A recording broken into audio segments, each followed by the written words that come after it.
पुरातन छात्र छात्री बंधु मिलन दीर्घ 22 वर्ष पर बंधु सहित बंधु मिसी आरी ब्लॉक आयतपुर स्थित दामोदर सरकारी उच्च विद्यालय 2005 मसीहा मैट्रिक बैच छात्र छात्री मानकर बंधु मिलन और गुरुपूजन उत्सव एक नियारा ढंगरे अनुष्ठित हो जाइछि।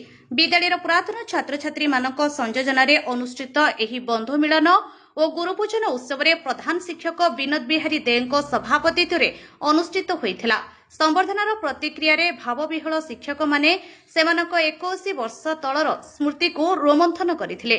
सेमाने कहिथिले जे जो माने जेते संस्कारित होइछन्ति सेमानकर जीवन सेते सुखमय सरल और शांतिपूर्ण होइछि। ए विद्यालयर ऐतिह्य अत्यंत गारिमामय। विद्यालय केवल शिक्षा देई नाही भविष्यतरे जणे भल मनीष हेबा पई संस्कार मध्य देइछि।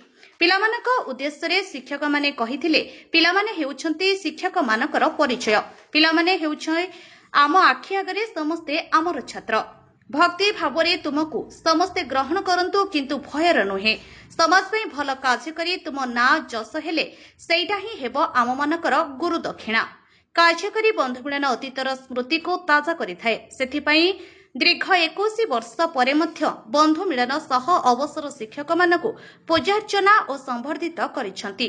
एही कार्य पई सेमाने शिक्षक भावरे गर्व अनुभव करूछंती। Bureau report Nexus Odisha news.